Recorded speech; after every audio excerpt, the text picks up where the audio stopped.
ക്രിസ്തുവിൽ പ്രിയരെ, വചനം വിചിന്തനത്തിലേക്ക് സ്വാഗതം.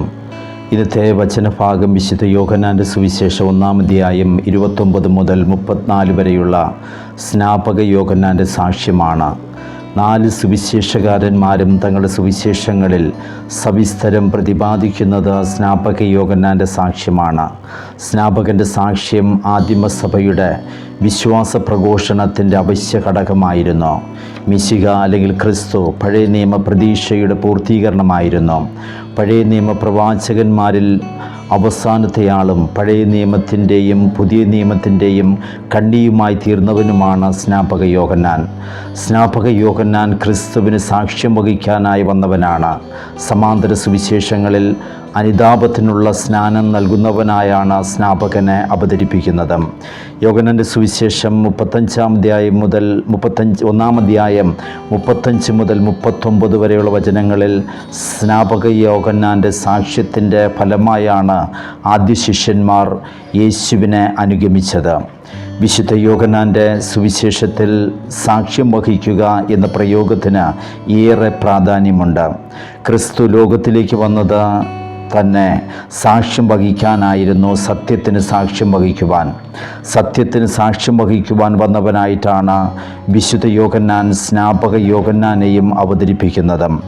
യോഹന്നാൻ്റെ സുവിശേഷം 5:33 നിങ്ങൾ യോഹന്നാൻ്റെ അടുത്തേക്ക് ആളയച്ചു, അവൻ സത്യത്തിന് സാക്ഷ്യം വഹിക്കുകയും ചെയ്തു എന്ന് രേഖപ്പെടുത്തിയിരിക്കുന്നു.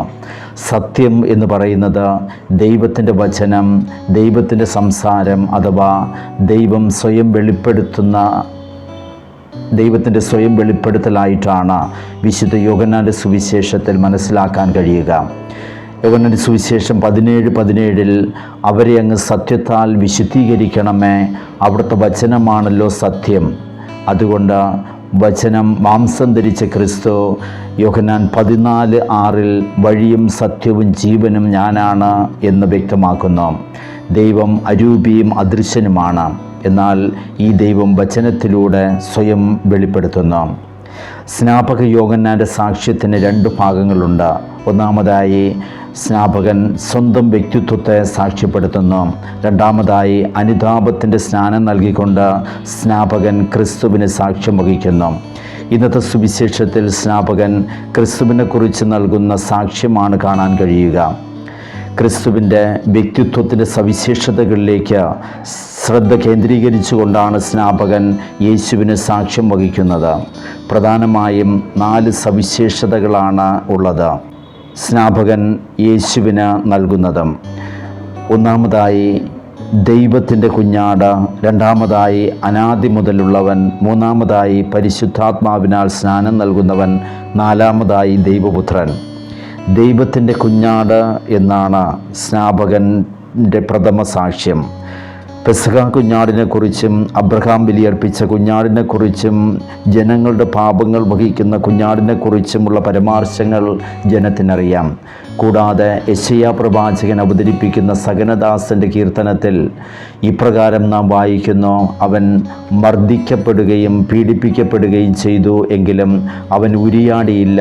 കൊല്ലാൻ കൊണ്ടുപോകുന്ന കുഞ്ഞാടിനെ പോലെയും രോമം കത്തിരിക്കുന്നവരുടെ മുമ്പിൽ നിൽക്കുന്ന ചെമ്മരിയാടിനെ പോലെയും അവൻ മൗനം പാലിച്ചു. ഈ വസ്തുത ജനങ്ങൾക്കും അറിയാം. ക്രിസ്തുവിനെ ദൈവത്തിൻ്റെ കുഞ്ഞാട് എന്ന് വിശേഷിപ്പിക്കുമ്പോൾ സ്നാപകൻ്റെ മനസ്സിൽ സകനദാസൻ്റെ ചിത്രമായിരിക്കാമുള്ളത്.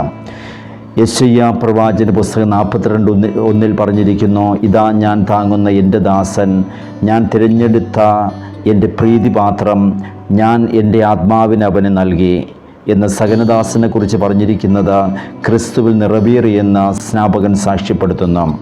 വെളിപാട് പുസ്തകം 5-ാം അധ്യായം 6-ാം വചനത്തിൽ വിശുദ്ധ യോഹന്നാൻ യേശുവിനെ കുഞ്ഞാടായി അവതരിപ്പിക്കുന്നു.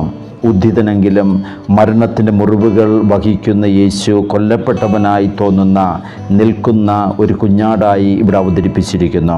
വെളിപാട് 7:17 ഈ കുഞ്ഞാട് സിംഹാസന മധ്യത്തിലിരിക്കുന്നവനും അവരെ മേയ്ക്കുകയും ജീവജലത്തിൻ്റെ ഉറവകളിലേക്ക് അവരെ നയിക്കുകയും ചെയ്യുന്നവനുമാണ്. വെളിപാട് 17:14 ഈ കുഞ്ഞാട് തിന്മയുടെ ശക്തികളെ കീഴ്പ്പെടുത്തുന്ന നാഥന്മാരുടെ നാഥനും രാജാക്കന്മാരുടെ രാജാവുമാണ്. അവനോടുകൂടെ ഉള്ളവർ വിളിക്കപ്പെട്ടവരും തിരഞ്ഞെടുക്കപ്പെട്ടവരും വിശ്വസ്തരുമാണ്.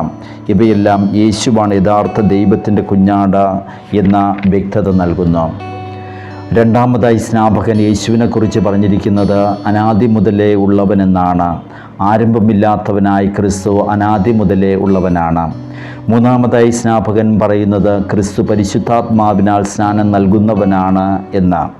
വിശുദ്ധ യോഹന്നാൻ്റെ കാഴ്ചപ്പാടിൽ യേശു അരൂപിയാൽ നിറഞ്ഞവനും അരൂപിയ ലോകത്തിന് നൽകുന്നവനുമാണ്. യോഹന്നാൻ 20:22 പിതാവ് എന്നെ അയച്ചതുപോലെ ഞാനും നിങ്ങളെ അയക്കുന്നു ഇത് പറഞ്ഞിട്ട് അവരുടെ മേൽ വിശ്വസിച്ചുകൊണ്ട് അവരോട് അരുൾ ചെയ്തു, നിങ്ങൾ പരിശുദ്ധാത്മാവിനെ സ്വീകരിക്കുവിൻ. പീഡാസകന മരണ ഉത്ഥാനങ്ങളിലൂടെ മഹത്വീകരിക്കപ്പെട്ട ക്രിസ്തുവിൻ്റെ നിശ്വാസമാണ് പരിശുദ്ധാത്മാവ് എന്ന് നമുക്ക് മനസ്സിലാക്കാം. നാലാമതായി സ്നാപകൻ സാക്ഷ്യപ്പെടുത്തുന്നത് ക്രിസ്തു ദൈവപുത്രൻ എന്നാണ്. പിതാവിൻ്റെ മടിയിലിരിക്കുന്ന ഏകജാതനാണ് ക്രിസ്തു. പരിശുദ്ധ തൃത്വത്തിലെ രണ്ടാം ആളായ ക്രിസ്തു പിതാവായ ദൈവത്തെ ലോകത്തിന് വെളിപ്പെടുത്താനാണ് മനുഷ്യനായി അവതരിച്ചത്. സ്നാപകൻ്റെ യേശുവിനെക്കുറിച്ചുള്ള സാക്ഷ്യം ക്രിസ്തുവിൻ്റെ രക്ഷാകര പ്രവർത്തനങ്ങളുടെ സംക്ഷിപ്ത രൂപമാണ്. സാക്ഷ്യം നൽകുന്നവൻ്റെ ദൗത്യം അതിൻ്റെ തനിമയിൽ നിറവേറ്റുന്ന സ്നാപകൻ ചിന്തയിലും പ്രവൃത്തിയിലും തൻ്റെ ജീവിത ലക്ഷ്യം വ്യക്തമാക്കുന്നു. അവൻ വളരണം, ഞാൻ കുറയണം, ഞാൻ ചെറുതാകണം. ക്രിസ്തുവിന് സാക്ഷ്യം വഹിച്ച് ഈ ചെറുതാകലിൻ്റെ ജ്ഞാനം സ്വീകരിക്കാം. ദൈവം നമ്മെ അനുഗ്രഹിക്കട്ടെ.